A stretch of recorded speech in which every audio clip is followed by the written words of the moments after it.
Praise the lord. యెహోవా నామమునకు స్తుతి కలుగునుగాక. పవర్ ఆఫ్ ప్రైజ్కి మిమ్మను ప్రేమతో ఆహ్వానిస్తూ ఉన్నాను. యెషయా గ్రంథం 43వ అధ్యాయం 10వ వచనం మనం చూసినట్లయితే, మీరు తెలుసుకుని నన్ను నమ్మి నేనే ఆయననని గ్రహించినట్లు మీరును నేను ఏర్పరచుకుని నా సేవకుడును నాకు సాక్షులు. ఇక్కడ దేవుడైన యెహోవా సెలవిస్తున్న మాట, మీరు నాకు సాక్షులు. అంటే ఈ వచనంలో దేవుడు తన ప్రజలకు వారి గుర్తింపును మరియు ఉద్దేశాన్ని గుర్తు చేస్తూ ఉన్నారు. ఏ విధంగా వారు గుర్తించబడాలి అంటే దేవుని యొక్క సాక్షులుగా. సో మీరు నాకు సాక్షులు అని దేవుడు చెప్తూ ఉన్నాడు. సాక్షి అంటే తాను చూసినది, తాను అనుభవించింది నిజంగా ఇతరులకు తెలియచేయడమే సాక్షులు.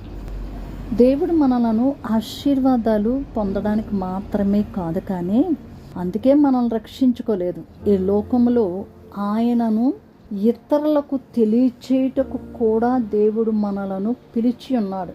మన మాటలు, మన ప్రవర్తన, మన స్వభావం, జీవితం దేవుని మహిమను ప్రకటించాలి. ఆయన కీర్తిని మనము ప్రకటించాలి. ఆయన కొరకు మనము సాక్షులుగా ఉండాలి. దేవుడు మనల్ని ఏర్పాటు చేసుకున్నాడు. మనం యాదృచ్ఛికంగా దేవుని దగ్గరకు రాలేదు. ఆయన ఒక ఉద్దేశంతో మనలను ఎన్నుకున్నాడు. యోహాను సువార్త 15:16 వచనంలో, మీరు నన్ను ఏర్పరచుకొనలేదు, నేను మిమ్మును ఏర్పరచుకొని ఉన్నాను అని చెప్తూ ఉన్నారు. మనము ఆయనను తెలుసుకుని విశ్వసించాలి. వచనంలో మీరు నన్ను తెలుసుకుని నమ్మునట్లు అన్న మాటను మనం చూస్తున్నాం. మీరు నన్ను తెలుసుకుని నమ్మునట్లు అని ఉంది. దేవుడు కేవలం మతాచారాలు కాదు, మనతో సన్నిహిత సంబంధం కలిగి ఉండాలని ఆయన కోరుతూ ఉన్నాడు. మన జీవితం క్రీస్తుకు ఒక సాక్షిగా ఉండాలని, మనలో యేసు ఇతరులకు కనిపించాలని, మన ప్రేమ, మన ప్రార్థన, మన విశ్వాసం, మన ప్రవర్తన ద్వారా ఇతరులు దేవుణ్ణి తెలుసుకోవాలి. మీ వెలుగును మనుషుల ఎదుట ప్రకాశింపనీయుడి అన్న మాట మత్తయి సువార్తలో మనం చూస్తూ ఉంటాం.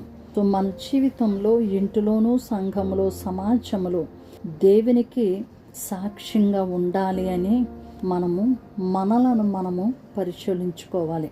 ప్రభు మనల్ని ఎన్నుకున్నది ఆయనకు మనము సాక్షులుగా ఉండాలని. సో అట్టి విధంగా పరిశుద్ధాత్మ దేవుడు మనలను బలపరచునుగాక. ప్రార్థిద్దామా. సకలాశీర్వాదములకు కారణభూతుడా, మా యెహోవా పరిశుద్ధుడా, మీ ఘనమైన నామానికే స్తోత్రాలు. మమ్మల్ని మేము గుర్తించుకోవలసిన విషయం, మమ్మల్ని మీరు సృష్టించింది మీకు సాక్షులుగా మేము ఉండాలని.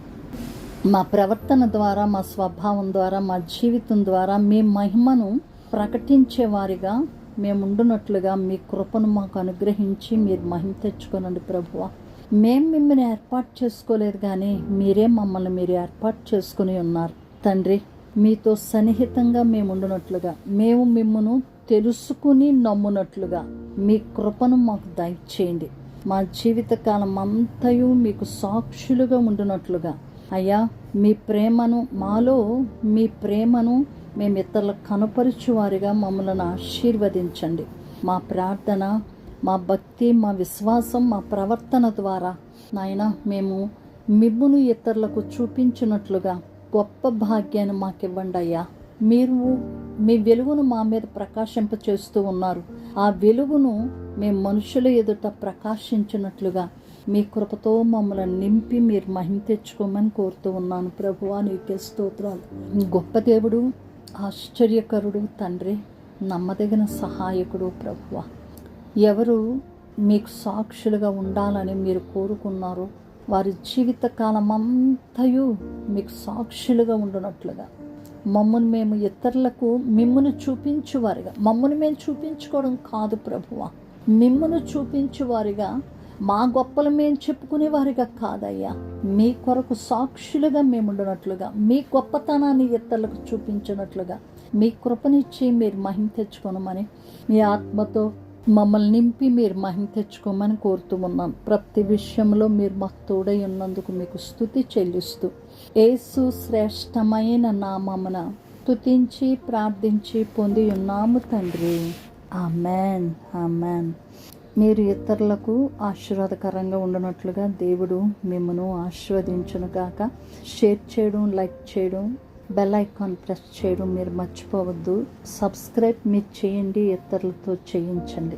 దేవుడు మిమ్మను ఒక గొప్ప సాక్షులుగా ఇతరులకు, అనేకులకు దేవుని యొక్క వెలుగు మీలో నుండి ఇతరులకు ప్రకాశించినట్లుగా ఆయన కృప మీకు తోడై ఉండి మిమ్మల్ని నడిపించునుగాక.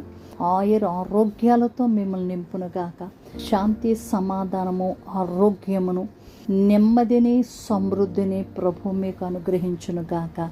మీ ప్రియ సహోదరి షారోన్ సువార్తరాజు. షలోం.